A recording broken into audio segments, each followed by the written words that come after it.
ಪ್ರೀತಿಯ ವೀಕ್ಷಕರಿಗೆ Kannada kitchen YouTube ಚಾನಲ್ಗೆ ಸ್ವಾಗತ. ಯಾರೆಲ್ಲ ಫಸ್ಟ್ ಟೈಮ್ ಚಾನಲ್ಗೆ ಬರ್ತಾ ಇದ್ದೀರಾ, ಚಾನಲ್ನ ಸಬ್ಸ್ಕ್ರೈಬ್ ಮಾಡಿಕೊಂಡು ಸಪೋರ್ಟ್ ಮಾಡಿ.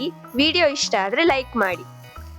ಈ ದಿನ ನಾವು ಶಾವ್ಗೆ ಬಾತ್ ಮಾಡೋದು ಹೇಗೆ ಅಂತ ತಿಳ್ಕೊಳ್ಳೋಣ ಬನ್ನಿ. ಬೇಕಾಗಿರೋ ಪದಾರ್ಥಗಳು: ಹುಳ್ಳಿಕಾಯಿ, ಕ್ಯಾಪ್ಸಿಕಮ್ಮು, ಕ್ಯಾರೆಟು, ಬಟಾಣಿ, ಆಲೂಗಡ್ಡೆ ತಗೊಂಡಿದ್ದೀನಿ. ಇದನ್ನೆಲ್ಲ ತೊಳೆದಿಟ್ಕೊಂಡಿದ್ದೀನಿ. ನಂತರ ಒಂದು ಬೌಲಲ್ಲಿ ಶಾವ್ಗೆ ತಗೊಂಡಿದ್ದೀನಿ. MTR ಶಾವ್ಗೆನ ನಾನು ಯೂಸ್ ಮಾಡ್ತಾ ಇದ್ದೀನಿ.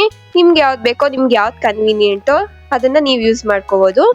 ಒಗ್ಗರಣೆಗೆ ಕರಿಬೇವು ಸೊಪ್ಪು, 4 ರಿಂದ 5 ಹಸಿಮೆಣಸಿನ್ಕಾಯಿ, 2 ಮೀಡಿಯಂ ಸೈಜ್ ಈರುಳ್ಳಿ, 1 ಮೀಡಿಯಂ ಸೈಜ್ ಟೊಮೆಟೊ ಕಟ್ ಮಾಡಿಕೊಂಡಿದ್ದೀನಿ, ಸ್ವಲ್ಪ ಕೊತ್ತಂಬರಿ, ನೆಕ್ಸ್ಟ್ ಧನಿಯದ ಪುಡಿ, ಅಚ್ಚ ಖಾರದ ಪುಡಿ, 1/4 ಸ್ಪೂನ್ ಅಷ್ಟು ಅರಿಶಿನದ ಪುಡಿ. ಇಷ್ಟು ಬೇಕಾಗಿರೋ ಇಂಗ್ರೀಡಿಯೆಂಟು. ಸ್ಟವ್ ಆನ್ ಮಾಡ್ಕೊಳ್ಳೋಣ.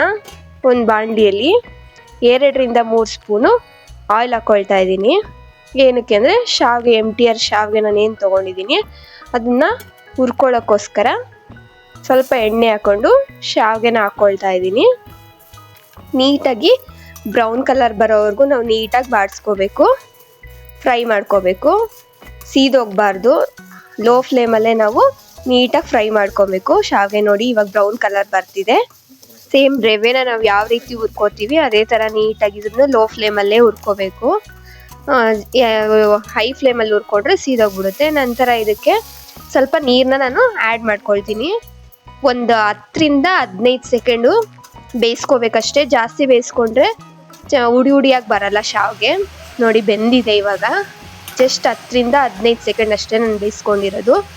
ಈಗ ಒಂದು ಸೋಸೋ ಜಾಲರ ಪಾತ್ರೆಗೆ ಹಾಕೊಂಡು ಸೋಸ್ಕೊಳ್ಳೋಣ. ಇದನ್ನ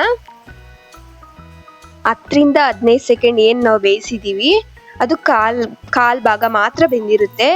ಮಿಕ್ಕಿರೋ ಮುಕ್ಕಾಲು ಭಾಗ ಏನು ನಾವು ಸೋಸಿಟ್ಕೊಂಡಿರ್ತೀವಿ ಆ ಬಿಸಿಯಲ್ಲೇ ಬೆಂದ್ಬಿಟ್ಟಿರುತ್ತೆ. ಅದು ಆರಬೇಕು ಅಂತ ನಾನು ಸ್ವಲ್ಪ ತಣ್ಣೀರು ಸಹ ಹಾಕ್ಕೊಂಡು ಉಡಿಯಾಗಿ ಅಂತ ಹಾಕ್ಕೊಳ್ತಾ ಇದ್ದೀನಿ.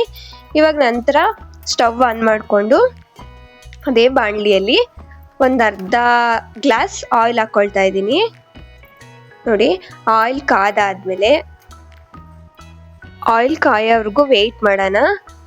ಮ್ಯಾಗಿ ಅದೆಲ್ಲ ಮಾಡ್ಕೊಡೋ ಬದಲು ಮಕ್ಕಳಿಗೆ ಈ ಥರ ಶಾವಿಗೆ ಬಾತ್ ಮಾಡಿಕೊಂಡ್ರೆ ಅವರು ಇಷ್ಟಪಟ್ಟು ತಿಂತಾರೆ. ಮತ್ತು ತರಕಾರಿ ಎಲ್ಲ ತೆಗೆದಿಡ್ತಾರೆ. ಬಟ್ ಈ ಥರ ಹಾಕ್ಕೊಡೋದ್ರಿಂದ ಮಕ್ಕಳು ಸಹ ಯಾವುದು ತೆಗೆದಿಡೋದಿಲ್ಲ, ತುಂಬ ಚೆನ್ನಾಗಿ ಇಷ್ಟಪಟ್ಟು ತಿಂತಾರೆ. ಈಗ ಆಯಿಲ್ ಕಾದಿದೆ. ಸಾಸಿವೆ ಹಾಕ್ಕೊಂಡು ನಂತರ ನಾನು ಏನು ಹಚ್ಚಿಟ್ಕೊಂಡಿದ್ದೀನಿ ಈರುಳ್ಳಿ, ಮೆಣಸಿನ್ಕಾಯಿ, ಕರಿಬೇವು ಅದು ಹಾಕ್ಕೊಂಡು ಫ್ರೈ ಮಾಡ್ಕೋಬೇಕು. ನೀಟಾಗಿ ಎಣ್ಣೆಯಲ್ಲೇ ಫ್ರೈ ಮಾಡ್ಕೊಳ್ಳೋಣ.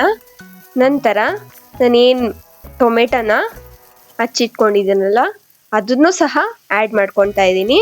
ಅದನ್ನು ನೀಟಾಗಿ ಎಣ್ಣೆಯಲ್ಲಿ ಫ್ರೈ ಮಾಡ್ಕೊಳ್ಳೋಣ. ಈರುಳ್ಳಿ, ಟೊಮೆಟೊ ಎಲ್ಲ ಹಸಿ ವಾಸನೆ ಹೋಗಬೇಕು. ನಂತರ ನಾವು ಏನು ತರಕಾರಿ ಎಲ್ಲ ಹಚ್ಚಿಟ್ಕೊಂಡಿದ್ದೀವಿ, ಹುಳ್ಳಿಕಾಯಿ, ಕ್ಯಾಪ್ಸಿಕಮ್ಮು, ಕ್ಯಾರೆಟು, ಬಟಾಣಿ, ಆಲೂಗಡ್ಡೆ ಅಷ್ಟನ್ನು ಸಹ ಹಾಕ್ಕೊಳ್ಳೋಣ. ನೀಟಾಗಿ ಎಣ್ಣೆಯಲ್ಲೇ ಫ್ರೈ ಮಾಡ್ಕೋಬೇಕು. ಆಯಿಲ್ ಕಡಿಮೆ ಬಳಸಬೇಕು ಅನ್ನೋದಾದರೆ ಆ ತರಕಾರಿ ಹಿಡಿಯೋಕ್ಕೆ ಮಾತ್ರ ಆಯಿಲ್ ಹಾಕ್ಕೊಳ್ಳಿ.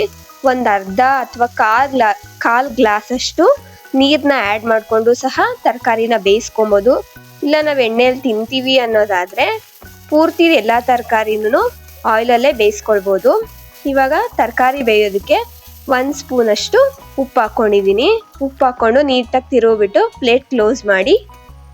ನಂತರ ನೋಡಿ, ಒಂದು 10 ರಿಂದ 15 ನಿಮಿಷ ಆದಮೇಲೆ ತೆಗೆದ್ಮೇಲೆ ತರಕಾರಿ ಎಲ್ಲ ಬೆಂದಿದೆ.